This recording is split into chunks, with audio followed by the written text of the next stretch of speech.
And if that didn't work, or it didn't appear to him the best way to approach a certain door, he would try yet another trick. He moved on, for instance, to the gentleman claiming the files. Then he would push aside the other servant, who was still mechanically distributing files and was not much of a help to him, and begin persuading the gentleman himself, whispering in conspiratorial tones with his head well inside the room, probably making promises and giving assurances that next time files were distributed, the other gentleman would meet with proper retribution. At least he pointed frequently at the door of the first gentleman's opponent, laughing as far as his weariness would allow. But then there were cases, one or two of them, where he simply gave up any attempt.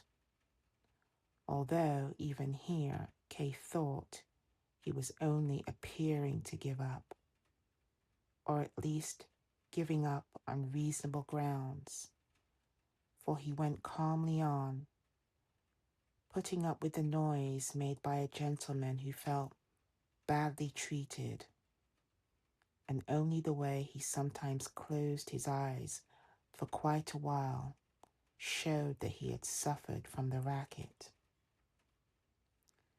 But the gentleman would gradually calm down, and his protests were made less often, just as the uninterrupted crying of children gradually turns to isolated sobs.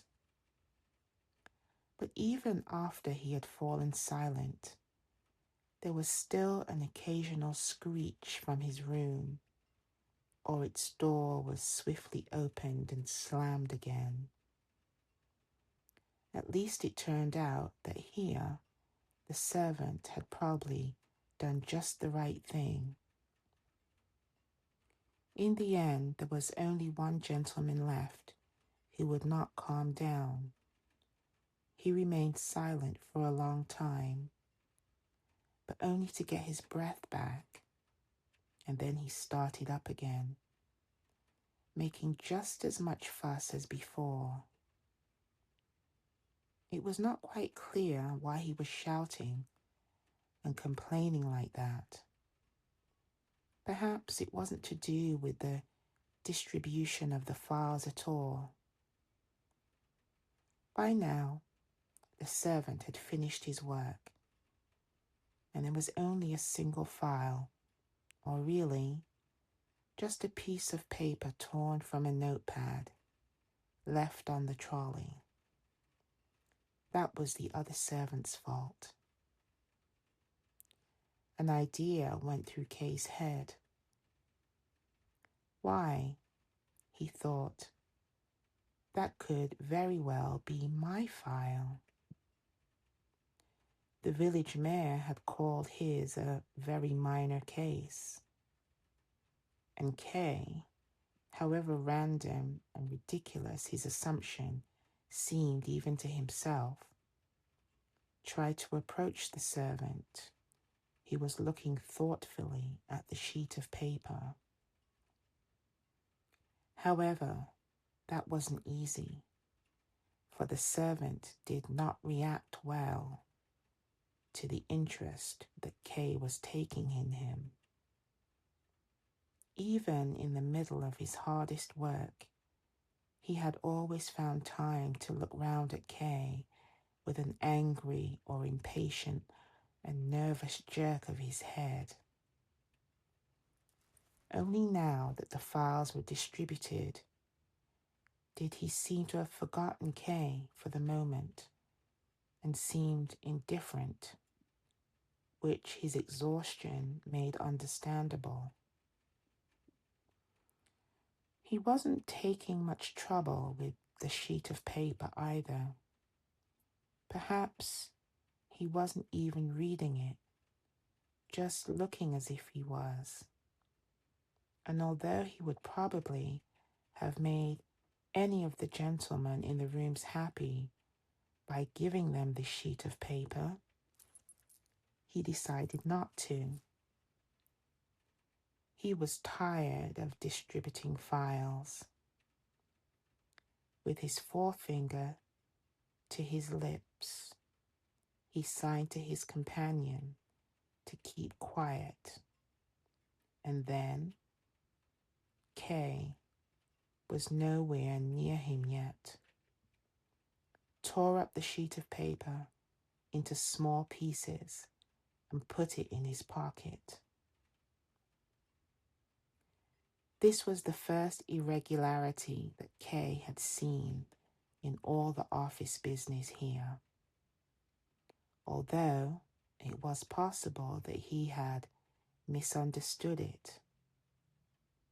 And even if it had been an irregularity, it could be forgiven, considering the circumstances. The servant could not work flawlessly all the time.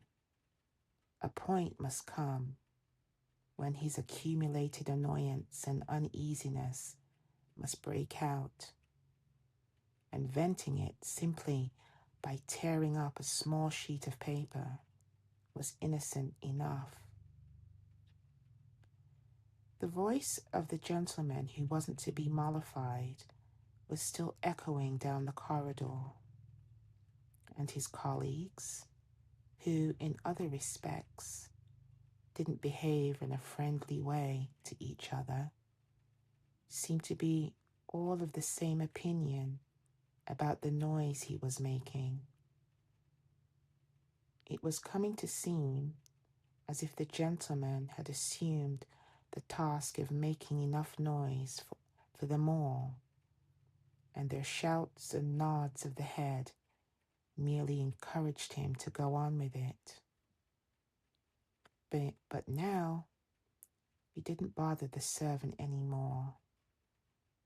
He had finished his work, and taking hold of the trolley, signed to the other servant to do the same. So they wheeled it away again, just as they had come, only more contentedly, and so fast that the trolley jolted along in front of them. Only once did they stop suddenly and look back, when the shouting gentleman outside whose door Kay was now wandering around. He would have liked to know what the gentleman really wanted, had obviously deciding that the screaming was getting him nowhere. He seemed to have found an electric bell push, and in his delight at being relieved in this way, began ringing the bell continuously instead of screaming.